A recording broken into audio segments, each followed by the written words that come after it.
Hello guys, আসসালামু আলাইকুম। কেমন আছেন আপনারা সবাই? দেশ ও দেশের বাইরে যে যেখান থেকে আজকে আমার এই ভিডিওটি দেখছেন সবাইকে স্বাগত জানাচ্ছি। আজকে আমি আরেকটা নতুন ভিডিও নিয়ে আপনাদের সাথে হাজির হলাম।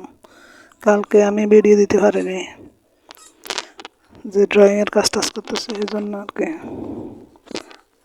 আমি রান্না বান্না ফাঁকে ফাঁকে কিছু আর্টিস্টের কাজ করি, শখের বশবর্তী এগুলো অবসর সময় করি। আর এগুলো আমার অনেক ভালো লাগে করতে।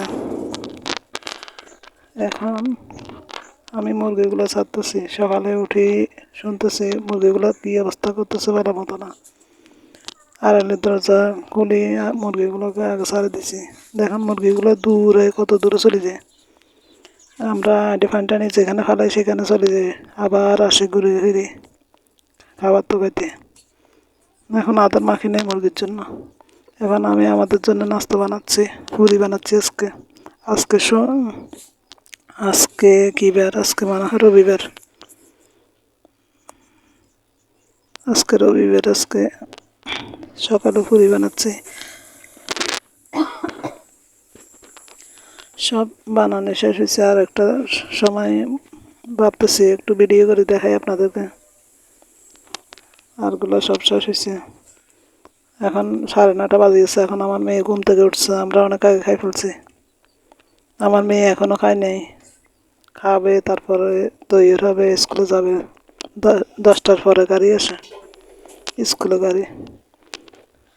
এখন আমি পুরি বানাচ্ছি, ঠিক আছে। লাস্টেরটা ফুলে নাই, আরগুলো ফুলছে, দেখেন। আর চাটা নাস্তা খাওয়ার পরে আমি দোয়া ফালা অনেকগুলো বাড়িছি আজকে, এগুলো করে আনছি পুকুর থেকে, করে আনি। তারপরে এখন ফার্নিচারগুলো একটুখানি মুছতেছি, ফ্রিজ মুছতেছি। আমার ফ্রিজের সমস্যা আছে অনেক। ফ্রিজের উপরে থেকে যে নিচে বরফ জমি, যে আমার বরফ জমি, দরজাটা আটকে যায়, কয়েকদিন পর পর বরফ ফালাইতে হয় দাদি গোবায় গোবায়। এই সমস্যা ভুগতেছি আমি। ফার্নিচারগুলো একটুখানি বলতেছি, এগুলো আমার বিয়ের সোফা, এগুলো আমার নানা বাড়ি থেকে দিছিল। বিয়ের ফার্নিচার আমার নানা দিছিল, এগুলা সব আমার বিয়ের সব ফার্নিচার আমার নানা দিছে, আমার নানা টাকার এগুলা। এগুলা বেড়ার ঘর, টিনের ঘর, পর্দাও দিতে হয়। তারপরেও যত কিছু করি না কেন, তারপরেও গোছানো মনে হয় না। কোনো জায়গায় টিন, কোনো জায়গায় বেড়া, আপনারা তো দেখতেছেন। এখন জিনিস জাতি কোনো মতে রাখি, আর কিছু জোড়াইতে পারতেছি না নতুন করে। একটা ওয়াল শোকেস নেওয়ার অনেক শখ ছিল, পারতেছি না, কারণ আমাদের ঘরে জায়গা কম। যতটুকু আছে এতটুকুর ভিতরে শুধু হাঁটার জায়গা আছে, আর সব কিছুতে ফার্নিচার যেগুলো আছে এগুলো হাঁটাই ফেলতেছি। কী করবো, এই যে বেশি জায়গা নাই, যতটুকু আছে এতটুকুর ভিতরে এই যে সামনের রুমে সোফা, তারপরে আর কি একটা শোকে সেটা সিবেন নিয়ে 1 বিঘের মতো হবে পাশে, সেটা রাখছে সোফা সিবেই। তারপরে যে এটা আমাদের ডেলা, এখানে অনেক বালু, ল্যাব বালু, সেজন্য সারা দিতে হয়, দুয়ারে পাপুস দিতে হয়। আছে পাপুসও আছে, বৃষ্টি টিষ্টি হইলে তখন সালাও দিতে হয়, কারণ হচ্ছে অনেক বালু। পাপুসও দিই, সালাও দিই, সব কিছুতে দিতে হয়, কারণ এখানে অনেক বালু। ঘরে তত একটা জায়গা নাই, যতটুকু আছে ততটুকু ভিতরে বসবাস করতেছি আর কি। এতটুকুতে আমরা সুখী থাকার চেষ্টা করতেছি, কিন্তু মেহমান আসলে তখন অনেক লজ্জা লাগে, এটা আর কি। জিনিসও বেশি আমার, আরও অনেক কিছু জোড়ানোর শখ ছিল কিন্তু পারিনি। ঘরে রাখার জায়গা খুব অভাব আমাদের, রাখা জায়গা কম। বাথরুম আছে ঘরের ভিতরে, এটাতে অনেক সমস্যা হচ্ছে কিছুদিন, কয়েক বছর পর্যন্ত অনেক সমস্যা হচ্ছে। তারপরও বাথরুমটা ফালাতে পারতেছি না। ঘর বাঁধবে বলে বলে আমরা অনেক কিছু, একটা ওয়াল শোকেসের অনেক শখ ছিল, কিন্তু এখন আর শখ নাই। অনেক আগে কেনার জন্য পাগল হয়ে গেছিলাম, কিনতে দেয়নি আমার স্বামী, কারণ বলতেছে যে ঘর যখন বাঁধে তখন কিনবো, এখন না। এখন ঘর কখন বাঁধবে ওরা আল্লাহ ছাড়া কেউ জানে না। এককালে অনেক ঘরের স্বপ্ন ছিল, এখন আর নাই। এগুলো আমাদের গাছের ফরুল দেখছেন, কতগুলা জুম্মা ফরুল, কতগুলা এমনি ফরুল, কিন্তু ওই যে কিরকম হয়ে গেছে। এখানে মাটিগুলো এত ভালো না, ঢেঁড়স দেখছেন একটুখানি ঢেঁড়স, এরকম করে 4-5টা 3টে 2টে এরকম করে করে ঢেঁড়স আনে। এই ফরুল, এই লম্বা এগুলা জুম্মা ফরুল, এগুলা সবুজ কালার, এগুলো ভালো আছে এমনি। এই যে সাদা এগুলা ভিতরে ফোক্কা ফোক্কা হয়ে গেছে, দেখতে তো বক্তি লাগে না, ভিতরে অত কিছু হয় না। আর মাটি মনে হয় ঠিক নেই, সেই জন্য কোনো কিছু রুখলে জিনিস হয় না, কষ্ট করে ওরা রুখে, কিন্তু জিনিস অত ভালো হয় না। পুরুলের থাকলে ওখানে ভিতরে ফোক্কা, এখানে ভিতরে ফোক্কা, এগুলো আমার জাল মেজোটা কালকে বিকেলবেলা ফাড়ি এনে দিছে। জাল মেজোটা কালকে বিকেলবেলা ফাড়ি এনে দিছে। আমার স্বামী সকালবেলা ফরুল ভাবতে চাচ্ছিল, আমি বলতেছি জাল মেজোটা তো ফাড়ি এনে দিছে, বলতেছে যে আমি তো সকালে ফাড়তাম।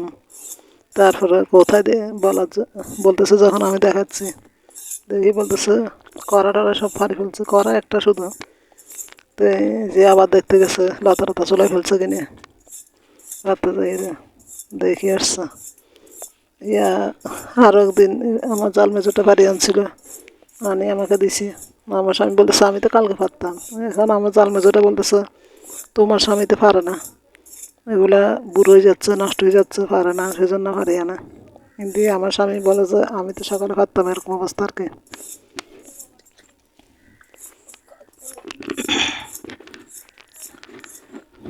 এই আর কি। আজকে দোয়া ফেলা অনেক বেশি বাড়ি ছিল, পুকুরে নেওয়ার সময় কষ্ট হয়েছে, আসার সময় আরও বেশি কষ্ট হয়েছে, অনেক ওজন, এগুলা নিতে আনতে অনেক কষ্ট হয়ে গেছে। আর মশা, সকালবেলা দোয়া ফেলা করলে মানে কি তাড়াতাড়ি করে দোয়া ফেলা করলে তখন অনেক মশা কামড়ায়। এখানে মশা বেশি, জঙ্গল তত বেশি নেই, কিন্তু মশা, এত মশা কেন আমি জানি না। ঘরেও যে অবস্থা, ফ্যান চললে মশা কম লাগে, ফ্যান না চললে মশা, এই মশা খাইয়ে দিতে হয়। এই দেখছেন ফোরুলের ভিতরে কী অবস্থা, সাদাগুলোর অবস্থা আরও খারাপ, এই ফোরুলের অবস্থা কিরকম দেখছেন, ভিতরে কিরকম লাল লাল, সাদাগুলোর অবস্থা আরও বেশি। এগুলো সবুজগুলা কাটতেছি, তাও এগুলোর ভিতরে কী অবস্থা, কতগুলো ফালা দিতে হবে কাটি কাটি, এরকম আর কি। এখানে মাটিগুলো মনে হয় আর আমি শুনছি এটা নাকি তখন কুমার বাড়ি ছিল, সবখানে সারা সারা সারা, এই যে মাটির হাঁড়ি ফাতিল ভাঙে না, এই সারা হয় যে এরকম সারা, বর্ষাকালে সারাগুলো বাসি উঠে মাটিতে, মাটি যখন ধোয়া যায় তখন সারাগুলো দেখা যায় সব। তো সবাই বলে, আগের মানুষগুলো বলে আর কি, বলে যে এটা নাকি কুমার বাড়ি ছিল এক সময়। এখন সেজন্য যেখানে সেখানে সারাওয়ালা মাটি, সেজন্য কোনো কিছু ভালো হয় না, ফলন কষ্ট করলেও কোনো লাভ হয় না। এগুলো অনেক কিছু রুকে কিন্তু হয় না। এই মাঝে মধ্যে এরকম তরকারি আনে আর কি, আরও কম আনে, 1-2টে, আজকে তো অনেক বেশি আনছে, অনেক কম আনে অন্য সময়। এগুলো এত ভালো না, কষ্ট করলে কী হবে, কষ্টের কোনো লাভ হয় না, জায়গা থাকলে কী হবে, জায়গার এত ভালো না এগুলো, এগুলো সারা সব কিছু।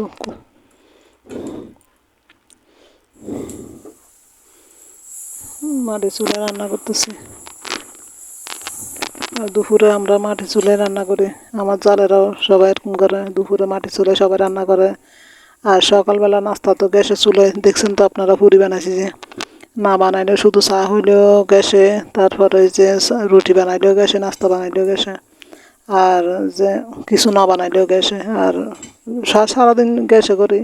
ওই দুপুরে রান্নাটা চুলাতে করি, কারণ দুপুরে রান্না হচ্ছে বাড়ির রান্না, বুঝছেন, বাড়ির রান্না চুলাতে না করলে, এটা তো আর লাইনের গ্যাস না, এটা হচ্ছে সিলিন্ডারের গ্যাস, সিলিন্ডারের গ্যাসে এই যে অনেক তাড়াতাড়ি চলে যাবে সেজন্য আর কি। এখন তো গ্যাসের অনেক দাম, আপনারা সবাই জানেন গ্যাসের অনেক দাম। পয়সাওয়ালারা অনেক, যাদের পয়সা করি আছে তারা কিপটেমি করে চলে, আর আমরা কেন চলবো না?